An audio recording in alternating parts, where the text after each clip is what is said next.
Okay, so I love to admit the idea of an underwater base is fantastic. I would love to do it.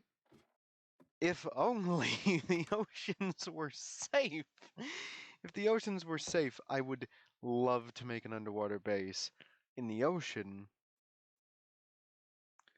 But I have an idea for what I can do to not be totally uncompromising and totally, not reading my comments for ideas.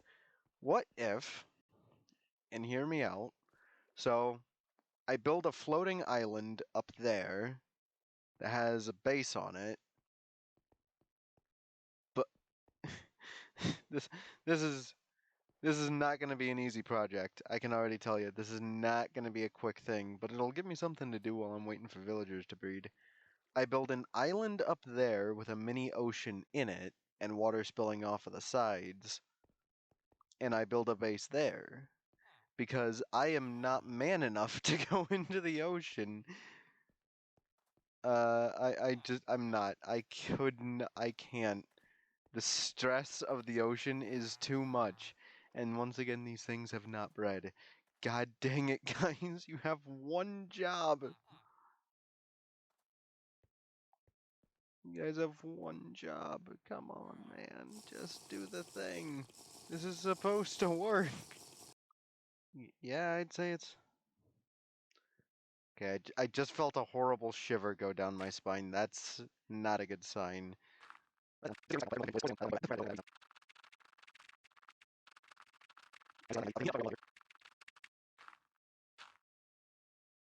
I'm out of dirt. I don't want to try and make that jump because knowing me, the water will freeze immediately under my feet. I already like the idea of this. Thank you, Dr. Ducks. Oh, are there mangroves? Nope, that is steam. Mangroves. There are. Twilight Forest, though. Dang it. Okay, so I'm crafting some earplugs real quick, and then I'm going to the ocean. If you're wondering why I'm crafting earplugs, it's so I can defend against sirens. If you've never played Ice and Fire, then sirens are pretty much just as big of a nuisance as the dragons can be. Because dragons, especially in the older versions of Ice and Fire, were just everywhere. They were littering the landscape. And sirens are, without earplugs, are pretty much inescapable. They just drag you in. Them and sea serpents are the things that usually kill RL craft hardcore, because you just spawn in or around an ocean and you're instantly dying because there's a tier 5 sea serpent right next to you, or you spawned right next to a bunch of sirens that you'll never escape from. They'll just tear you apart while all you can do is watch. I also I might, this is a might, don't get excited, guys. I might try and figure out how to make a mod for Minecraft, specifically a later version of Minecraft, because I don't think later version of Minecraft has enough mods. All right, it's getting some good ones, but the classic mods are they're just not catching up fast enough. Please give me a rabbit's foot. Please give me a rabbit's foot. I want to start hippogriff taming. Oh well, I'm not hunting it.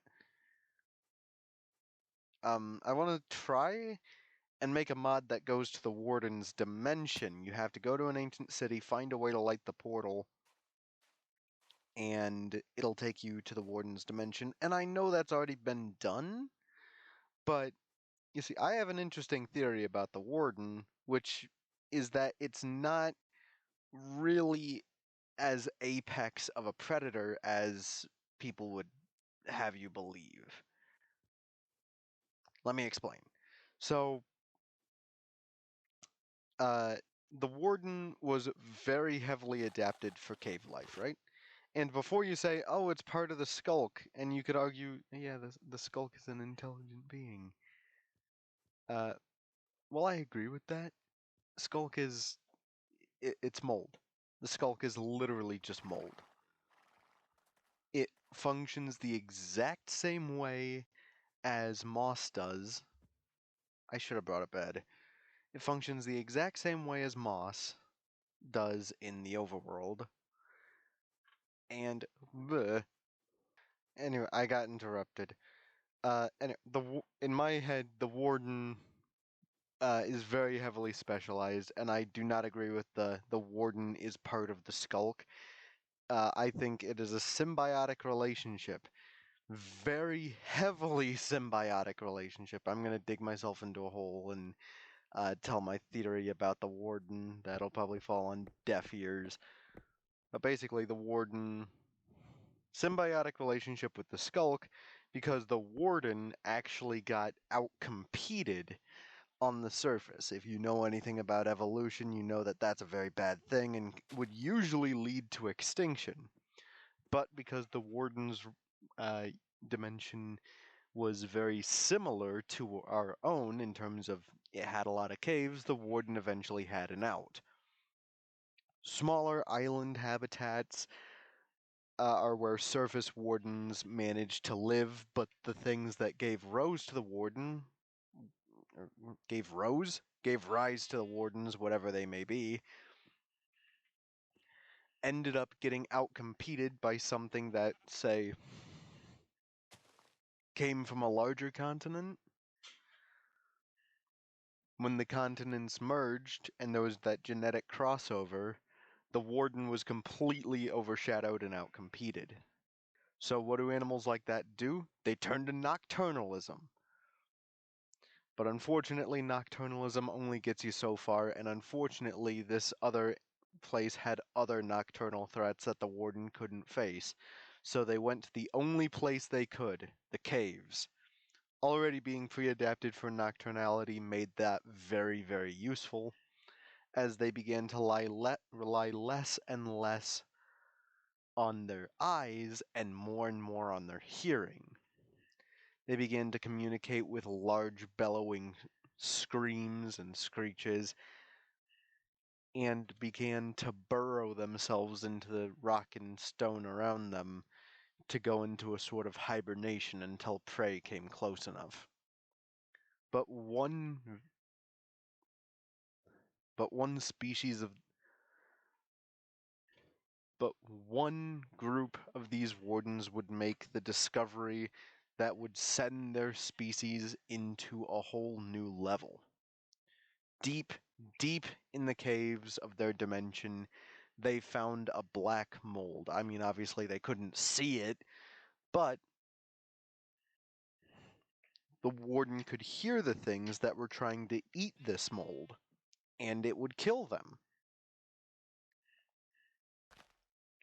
Eventually, a symbiotic relationship formed. The warden would kill anything trying to eat the skulk, and the skulk would in turn provide the warden with shelter and food.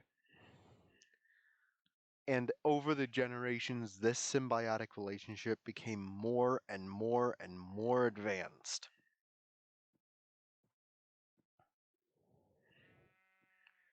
To the point where the warden and the skulk were effectively one and the same.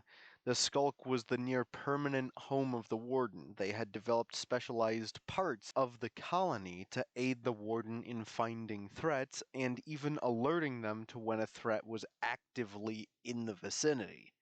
Meaning the wardens were effectively the ultimate symbiotic relationship in that place's animal kingdom. But if the wardens got pushed down into the caves by something, then what the heck could be on the surface? And what could come of the wardens if the environment is kind of similar to the nether? And, every block in the nether is an 8 in the overworld. Then what if the time dilation is even more different in the warden's dimension? And it causes you to move even faster.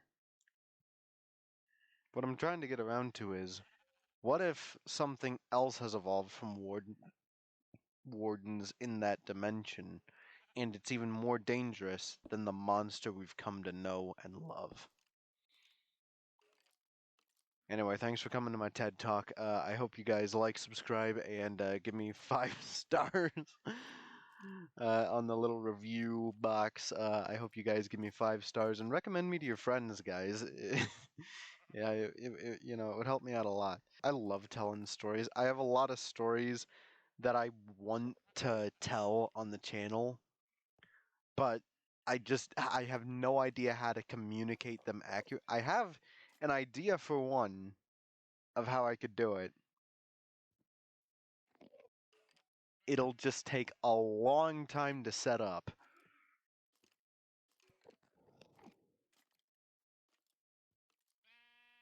And I think, isn't there like the replay mod?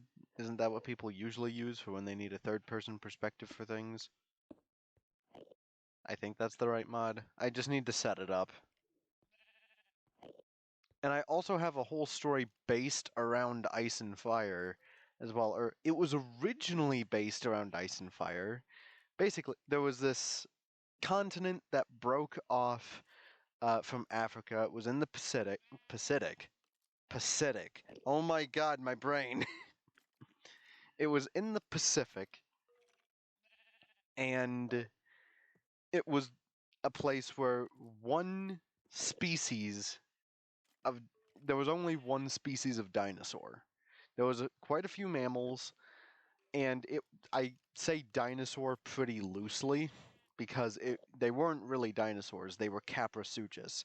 They were crocodilians, not dinosaurs. But if you know anything about Caprasuchus, you know why that is bad for the mental well-being of anything else on that island, because it's a crocodile that could gallop like a horse. So, it is not a good time for anything on that island. But they slowly learn to fly. And I'm not gonna lie, my brain instantly began thinking of a whole evolutionary tree of these things that split off into a whole bunch of different things like serpents, drakes, wyverns, and true dragons. You know, the ones that have 6 wings. Or not 6 wings, 6 limbs. Which means that, yes, for those savvy enough, the dragons in Ice and Fire are not actually dragons, they're wyverns.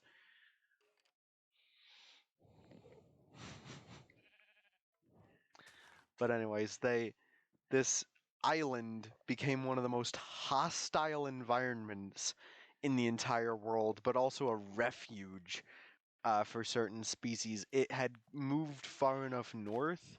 It was big enough to keep a deserty area, but it went far enough north that mammoths ended up on the island somehow.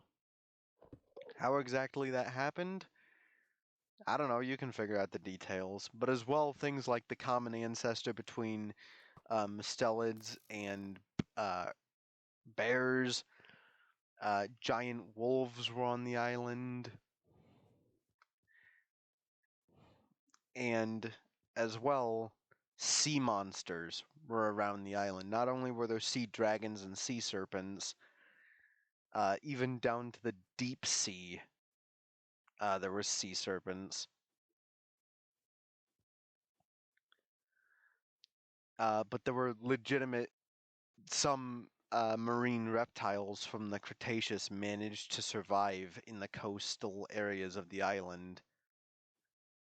And the only reason why they hadn't gone out is, for one, there was no reason to, and for two, the tides and the freaking currents around the island were incredibly strong, strong enough to the point where it would potentially cause more harm than good for them to try and leave, along with strong winds and a storm system that near continuously hid the island.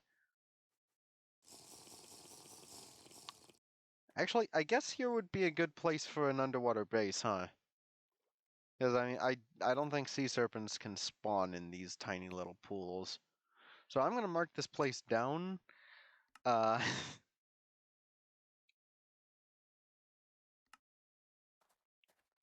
And the whole, like, the antagonist of this story, a king had some paleontologists looking into it because he was super curious about the fossil record. They had found fossils before of the few non-avian dinosaurs that managed to also be on the island. It was small dinosaurs like Herrerasaurus and things, even though it was broken off of Africa, so that wouldn't make sense. But it was small dinosaurs, nothing huge. They had found small dinosaur fossils, and so they were wondering if there was any dragon fossils. And sure enough, they found a single tooth. It matched draconic teeth. It had 2 rows of teeth in the bottom jaw. They just saw it sticking out of the mountain. And the bottom jaw only had 1 tooth. But it was the biggest tooth they had ever seen on a dragon. And it was in the fossil record. So they assumed that it was an extinct creature. And the king as well had previously, the king of this empire, he's kind of a jerk. He's also cursed to immortality, but the kind of immortality where if no outside factor kills him, he'll survive, but if something kills him, he will die. He just won't die from old age, pretty much. I have, from all the red stuff, I feel like there's a potential dragon under here. That's scaring me a little bit. But yeah, he had previously made himself a life being a dragon hunter until he spotted some eggs in a dragon's nest he had just killed, felt bad, and decided to hatch them. And became the first kingdom to ever hatch dragons. But anyways, keeping on, they found deep under the mines, alright, deep under the frickin' island, deep in the mines. They had also figured that this dragon species, whatever it was probably one of the first true dragons, if not the common ancestor of all of them. So they kind of wanted to get more of these fossils, see if they could find any more, but they just could not seem to find any until they found an underground cavern.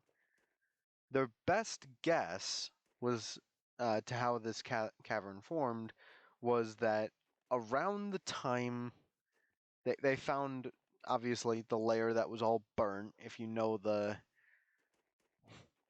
how the dinosaurs ended, there's a layer in the like rock. There's a layer in the rock that's just all burnt. And before that layer, there's dinosaurs. After that layer, there's not a single bone. Well, there's probably a couple of bones because some of them lived a few years past, but there's not enough bones for it to be relevant.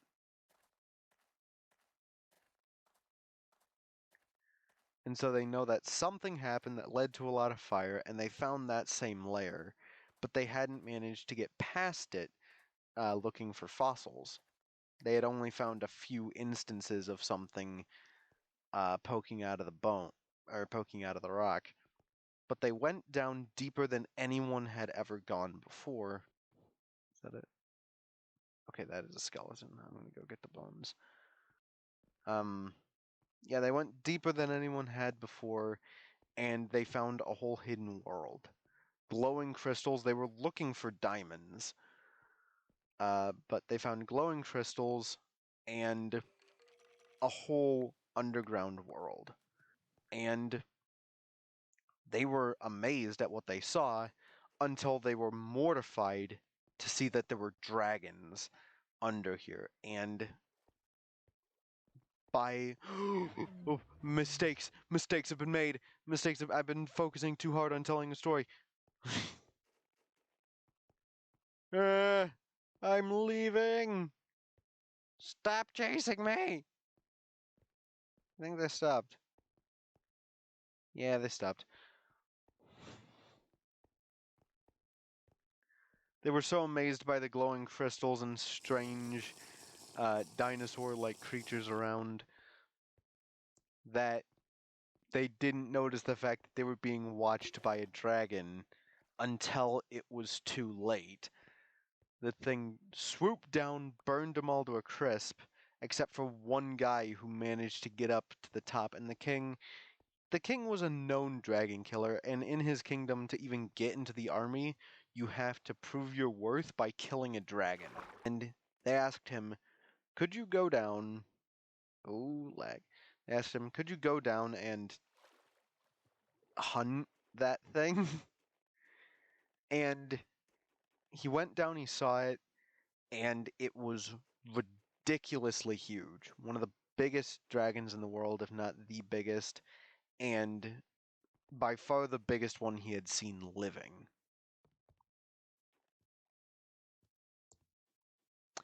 Anyway, that I do have more to that story. It doesn't just end with him finding the dang thing, but I I I I struggle with telling my stories. I just feel like people don't like them, and I'm just sitting there talking, boring them while they're just going, uh-huh, uh-huh, uh-huh. If you want to know just how my brain just thought of a story immediately, my friends were trying to convince me to play D&D because I've never played, and we were thinking of ideas for a character, and I like I like characters that are, I mean, kind of really cool. I like really cool characters. But I like really cool characters because they seem unappealing and not too uh, overpowered until you see their pet.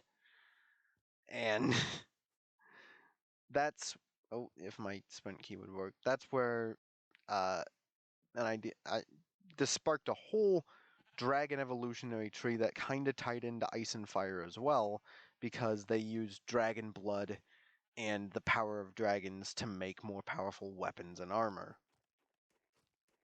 Excuse me, sir. Oh no, I'm out of food. Yeah, they use the power of dragons to make better weapons and armor, and they also even use their blood and bones to make better armor and weapons as well. But it started because of a D&D character. Of all the things to start a frickin' dragon island, D&D is not typically the one people think of. I mean, I guess, depending. But so, the character was pretty simple as well. He was a knight, a well-armed and armored knight. He had he had a dragon-killing crossbow that was enchanted, and a sword that could shoot fire from it. But his big main tool for fights was his pet Drake.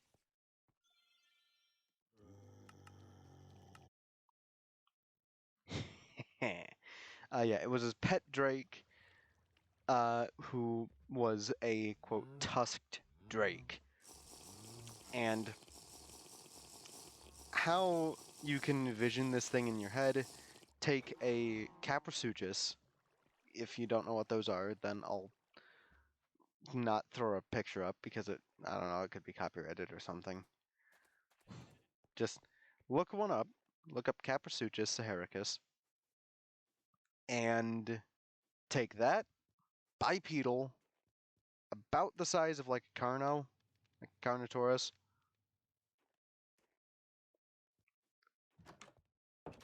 and throw a lot of feathers on it, very colorful plumage on the arms, crest on the head, feathers going down one line across the back all the way to the tip of the tail, and throw two kind of long tusks on its bottom jaw. And they were the kind of I cannot remember the term for it right now, and I feel like a noob because of it, but they're the kind of bipedal where they can switch between being a biped and quadruped. They're comfortable on both. And it was his main, it was his mount, and it was what he used in most altercations as sort of a form of defense. And that just my brain instantly thought, Dragon evolutionary tree. Dragons in this world were descendants of Caprasuchus, which I mentioned. Dragons were the descendant of that. One very, very hyper specialized group of them even grew multiple sets of limbs, which is, true dragons, six limbs. Some just kept 2 wings, 2 legs. Some didn't even have wings, and some dropped their limbs altogether. And one of my favorite of these dragons is one of the least powerful.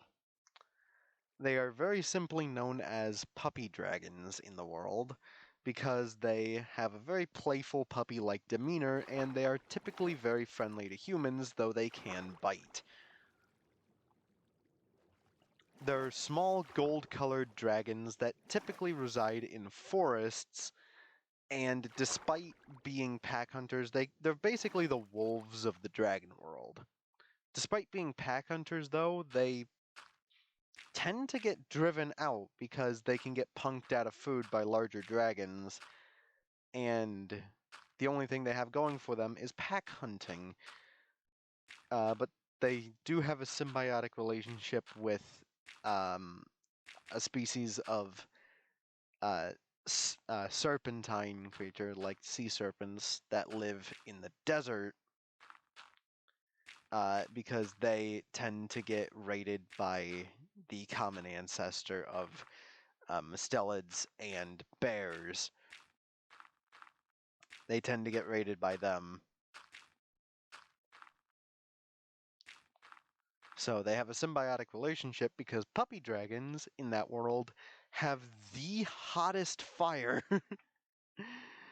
in the entirety of the world. Ooh, I have pressed the wrong button. Yeah, the puppy dragons have literally the hottest fire. It is a biological equivalent to napalm,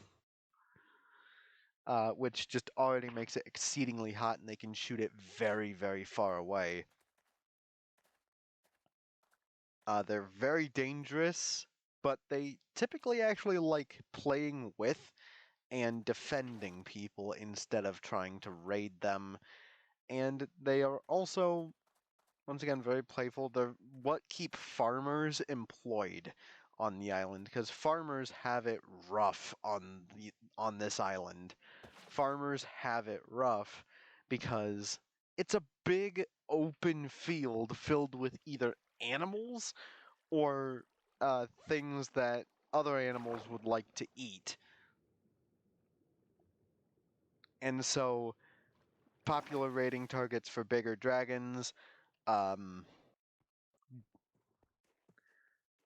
popular raiding target for dragons, bears, mammoths,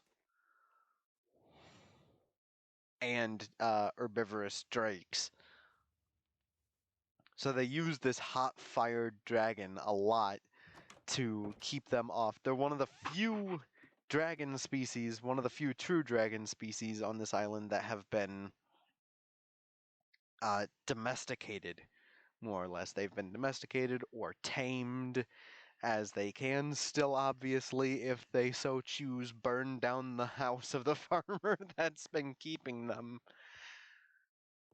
But they usually do not. And the other types of dragons that have been tamed, of course, are the big ones. Tusked drakes, as I called them, my D&D character's partner, are also tamed, though they're a little harder to.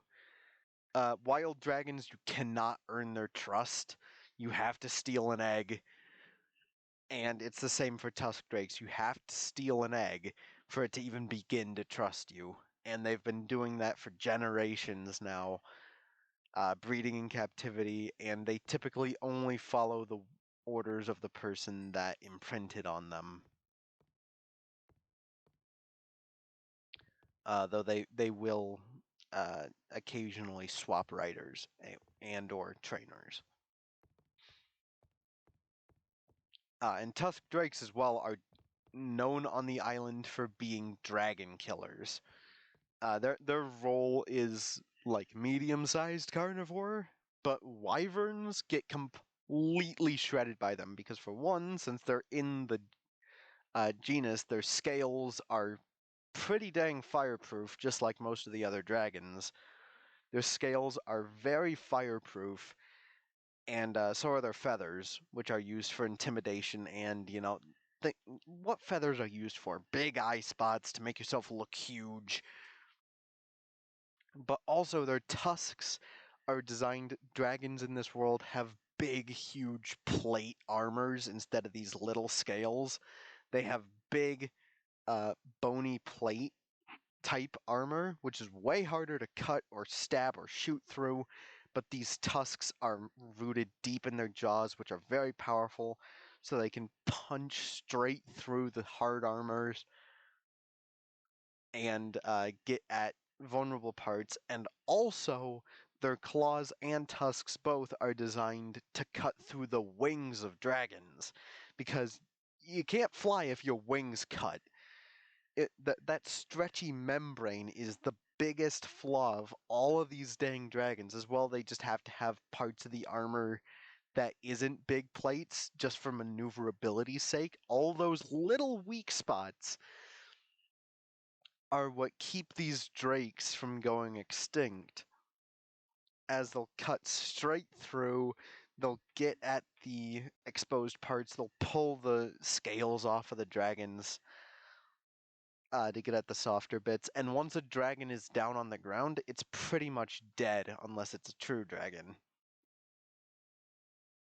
which are very rare. True dragons are very, very exceedingly rare on the island, and they're also very dangerous because, unlike drakes, which you could just attack from the sky or from up too tall of a tree for it to climb, or unlike wyverns, which, if you manage to get them to the point where they're grounded, they can't really do anything against you. Because they're way slower on the ground, they're pretty much defenseless without being able to fly. They're just sitting ducks. True dragons not only have smaller scales, the more traditional looking dragon scales in most cases, instead of these big plate scales, but they are also very fast on the ground because they're quadrupedal or bipedal. And since they're typically smaller and lighter, they can fly faster than a wyvern, and they can run faster than any horse. So they're very dangerous, and they typically thankfully, they typically keep to themselves. They don't see a lot of point in going out and hunting because they typically live far up in the mountains. There's not a whole lot of them. And they also, much like other animals, have the generational trauma of being killed by humans because they're, pretty. And we will hunt down anything that's pretty so that we can mount it on a wall. I'm gonna bet that it has not, I'm gonna bet 100 subscribers there's not another villager.